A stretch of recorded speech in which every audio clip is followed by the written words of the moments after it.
गुमारवी क्षेत्र के तहत आने वाली कुठेड़ा पंचायत में वन विश्राम गृह के ट्याले के पास जब बाबा नाहर सिंह भागवत कमेटी बगोट सारंग द्वारा लोगों के जन सहयोग में करवाई जा रही श्रीमद् रामचरितमानस भागवत कथा में पंडित चमन लाल ने श्रीमद् भागवत कथा में श्री राम और सीता विवाह का प्रसंग सुनाया। कथा स्थल पर राम विवाह की संजीव झांकी भी सजाई गई, जो श्रद्धालुओं का मन मोह रही थी।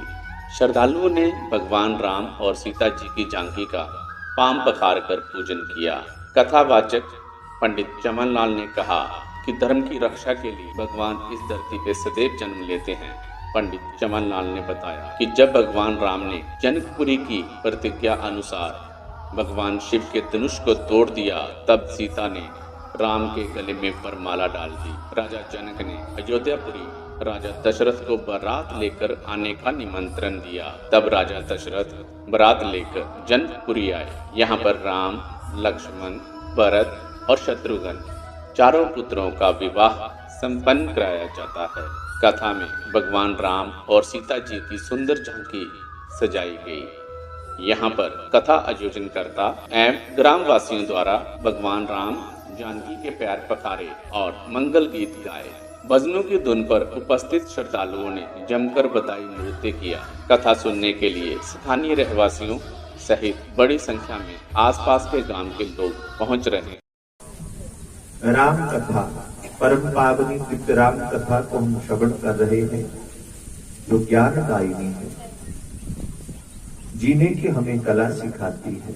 जीवन कैसे जिया जाता है, संसार में आए हैं, अपने कर्मों को भोगते हुए हमें आगे किस प्रकार से बढ़ना है, हमें क्या करना है, क्या नहीं करना है, ये राम कथा से हमें प्राप्त करना है। राम कथा, मेरे राम जी की कथा अलौकिक कथा है।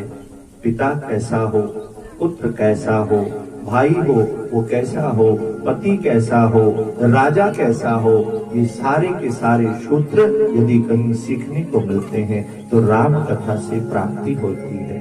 मेरे राम जी की कथा हम श्रवण कर रहे हैं। आज तक की परम पावनी दिव्य कथा में अनेक प्रकार से मेरे परमात्मा का प्राकट्य हुआ। दशरथ कौशल्या के घर में भगवान अवतार लेकर के आए। अनेक प्रकार से हमने बाल लीलाओं की कथाएं सुनी। मेरे परमात्मा बाल लीला में भी अद्भुत मर्यादा को प्रस्तुत करते हैं। किस प्रकार से उठना, बैठना, बात करना, कभी क्रोध ना करना और माता पिता के साथ, माता के साथ लाड भाव से अनेक प्रकार से बोले सुंदर लीलाओं को प्रदर्शित करते हैं मेरे राम। बोले श्यावर रामचंद्र भगवान की। उसी परम पावनी दिव्य कथा को आगे बढ़ाते हुए भगवान का चूड़ाकरण संस्कार हुआ।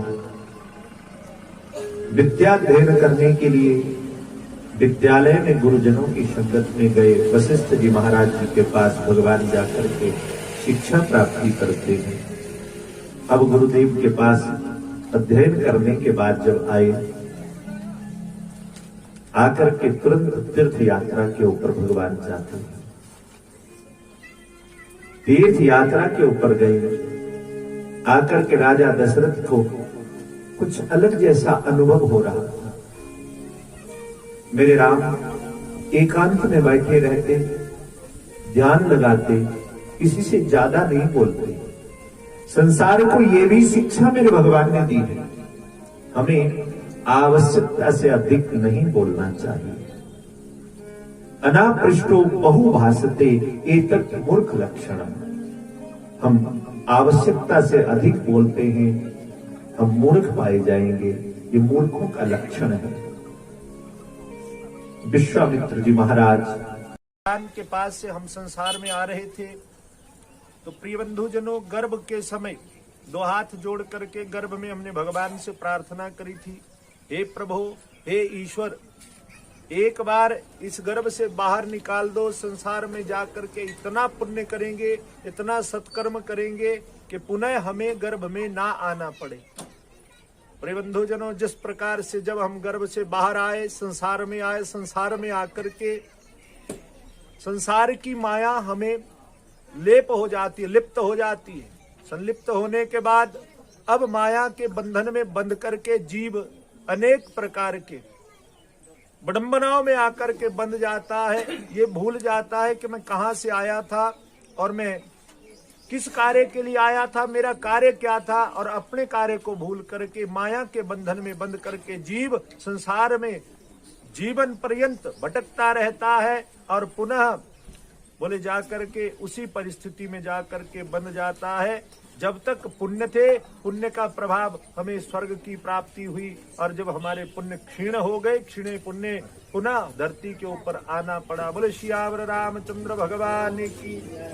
तो कथा के माध्यम से हमने ये ज्ञान तत्व प्राप्त करना है कि संसार में हमारा आने का ध्येय क्या है, और ध्येय क्या है। संसार में हम आए हैं तो हमारा कर्तव्य क्या है। अपने कर्म को पहचान करके, अपने कर्तव्य को समझ करके हमें सत्कर्म की ओर अग्रसित होना है, आगे बढ़ना है। लेकिन सत्कर्म की ओर तभी बढ़ेंगे जब हम सत्संग में जाएंगे। बिनु सत्संग विवेक ना होई, राम कृपा बिनु सुलभ ना सोई।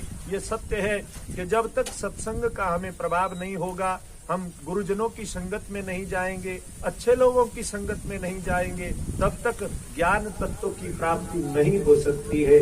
ज्ञान तत्व तो तब प्राप्त होता है जब जाकर के हम भगवान की कथा में, संतों के संग में, अच्छे लोगों की संग में, गुरुजनों के संग में जाते हैं। बोलो सियावर रामचंद्र भगवान की। राम को भेज दो। प्रिय श्रोताओं, कथा श्रवण की मेरे राम विश्वामित्र जी के साथ तो जाकर के ताड़का का उद्धार हुआ। अहिल्या जो शिला बन करके, पत्थर बन करके अनेक वर्षों से इंतजार कर रही थी, मेरे राम कब आएंगे। मेरे आने की अहिल्या का उद्धार किया। भगवान विश्वामित्र जी के साथ मिथिला नगरी में पहुंचे हम जाकर के।